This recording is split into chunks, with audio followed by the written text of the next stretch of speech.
In February, a big winter storm hit western Oregon. Thousands of downed trees and broken limbs took out power lines all over the place. Almost 300,000 people lost power, some for more than a week.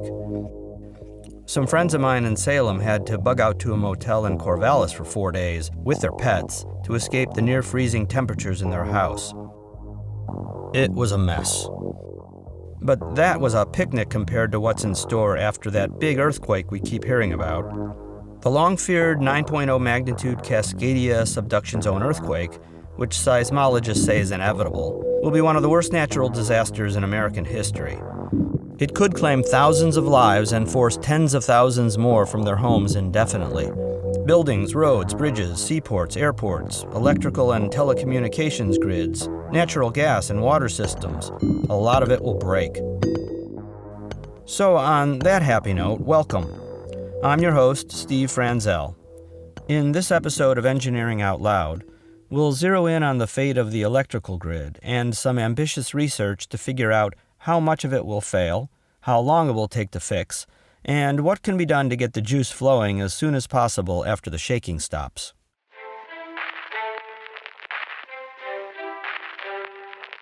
From the College of Engineering at Oregon State University, this is Engineering Out Loud.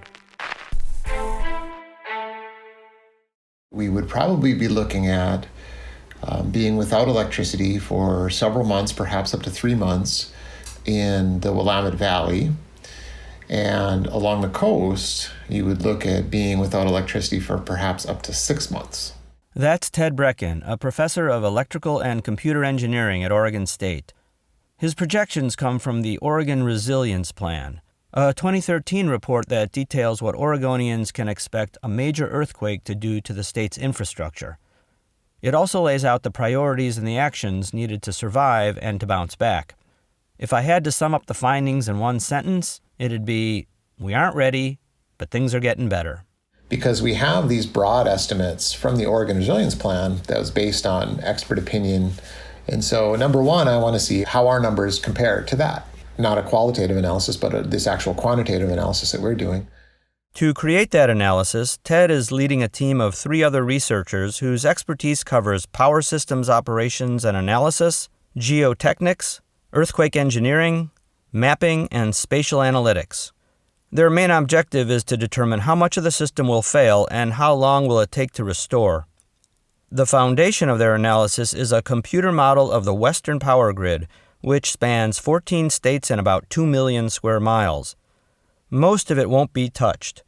But if you're in Western Oregon or Western Washington, Northern California or Southern British Columbia, well... Yeah, so the fault is large, and it runs all the way from Northern California on up into off the coast of British Columbia. We expect probably the worst will be in Southern Oregon, and then radiating from there. The severity of the shaking will be quite severe at the coast and will diminish to lighter levels of destruction by the time that you get to Bend, for example. The magnitude of the shaking is actually highly dependent on geographical features, on the type of soil, and how deep the bedrock is, and factors like this. And so we can make broad observations about the severity of shaking across hundreds of miles scale.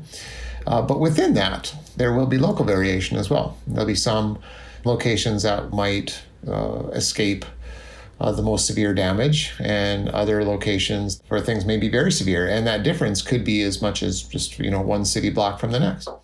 Over that map of the vast western grid, Ted and his team overlaid a digital representation of the grid's assets and loads. We're talking about up to 30,000 individual components from the team's grid model. So think all the transmission lines, all the distribution lines, all the transformers, all the circuit breakers, all the substations, all of those pieces of equipment. And also think power generators, like hydroelectric turbines. And think about loads, which is anything that pulls electricity from the grid. Lights, heat, refrigerators, computers, pretty much anything that plugs in. The electrical grid is just too big and too complex for any model to incorporate every single element. But enough of them are represented, or at least grouped together, to capture large-scale behavior. In Ted's model, for example, a collection of substations that serves a town might be abstracted down to a single large substation, or an entire town might be represented as one large load on the system. And the model must be geographically accurate. That seems obvious when you're dealing with a specific area of Earth, but it's often not necessary when you're evaluating just the mathematical underpinnings of a system, which in this case is the flow of electricity.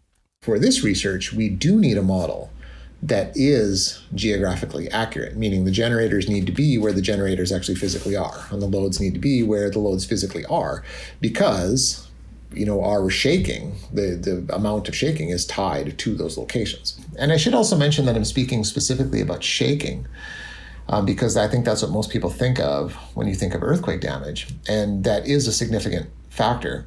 However, there are other modes as well. Like landslides, rock slides, soil liquefaction, tsunamis, sinking ground, and even fires.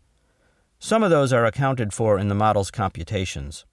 And we then assign to that model certain seismic properties of all that equipment, and additionally some estimate for how badly that piece of equipment is going to be shaken based on geographically where it is.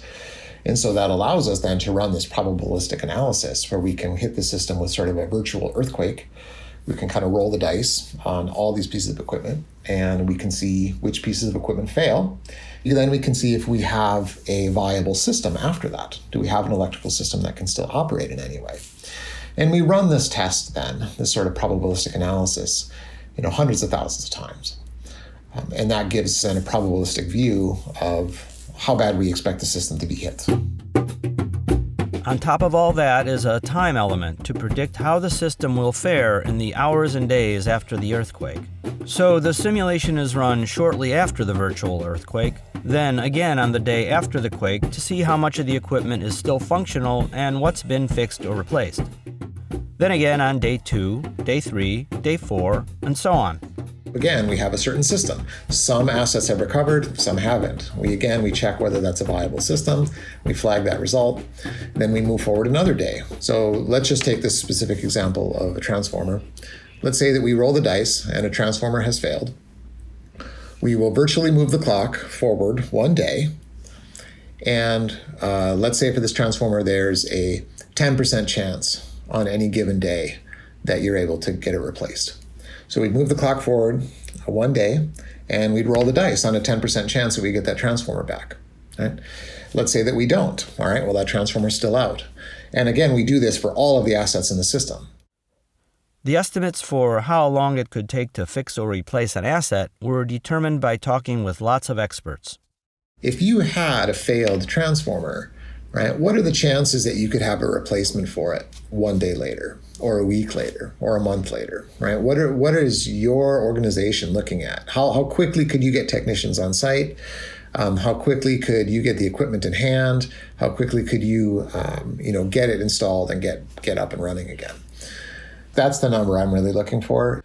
I want to see kind of how long are we looking at recovering here. But the other thing that we really hope to see out of the work is, I think, an understanding of where the weak points are. I think we hope to get some idea for if there are certain bottlenecks, if there's certain types of pieces of equipment, or there's certain geographic locations that tend to have an outsized effect. Armed with that kind of information, like which chunks of the grid are more important to preserve, Ted and his team can come up with recommendations for improvements. We would hope to find those particularly key, very high value, either assets or locations. Say, for example, this particular substation is really, really important. You have to make sure that the substation is still operational in an earthquake, because there's so much other parts of a grid that depend on that being there. And we can make some kind of qualitative assessments of those things already, but it would be nice to see a more quantitative approach to that. So maybe they recommend beefing up a very important substation by anchoring its components more firmly and giving it a better chance of functioning after the shaking stops. You want them to be firmly connected to the ground, for example. If they're not firmly connected to the ground, then the foundation can move underneath the piece of equipment and it can tip over. It can slide off of its foundation pad. You also have these pieces of equipment are going to be moving relative to each other. So any wires or conductors that are connecting them are then going to be stretched, and those pieces of equipment are going to pull on each other and maybe amplify each other's motion, and then you can have things break. So the standard is related to how those things are installed and how they're connected to the ground and how they're connected to each other in a way that gives them the best chance of surviving. The standard he's referring to comes from the Institute of Electrical and Electronics Engineers and covers the seismic resistance of electric substations. The Oregon Resilience Plan recommends applying the standard more aggressively. There are some important puzzle pieces left out of the model. That's because earthquakes are equal opportunity destroyers. A big one will simultaneously disrupt or annihilate all the other lifelines I mentioned at the start. Roads, bridges, seaports, airports, telecommunications, natural gas, water, sewers. So when we look at the recovery of equipment, we're actually not considering the damage to transportation system, to the roads and things like that. And obviously that then greatly interferes with the ability to bring new equipment, for example. If we're looking at the electrical system, that hampers the ability of repair teams to get into areas and replace equipment or repair equipment. All of these lifelines are all interconnected, and disruptions in one does hamper the ability to help with repairs in another. So that interrelatedness is absolutely a big issue, and it's one that's difficult to predict exactly how bad that will be. But we know it will happen. It can be challenging enough to understand what the impacts are going to be on one of those lifelines. But then when you add the interdependencies, that gets to be a pretty complex issue.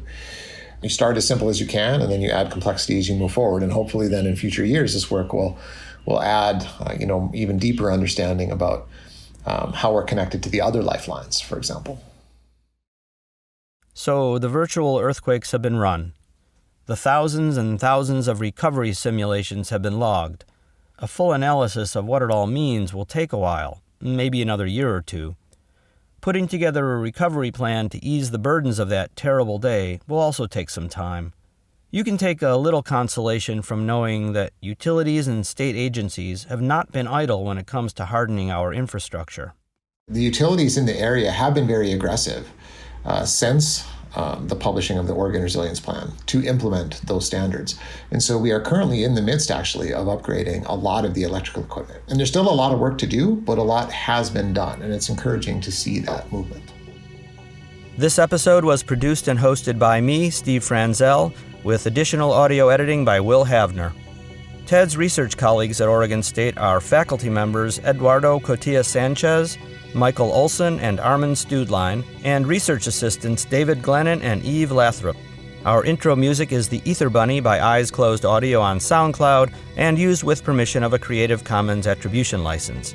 Other music and effects in this episode were also used with appropriate licenses. You can find the links on our website.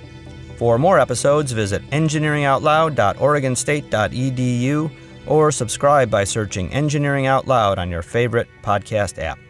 Bye now.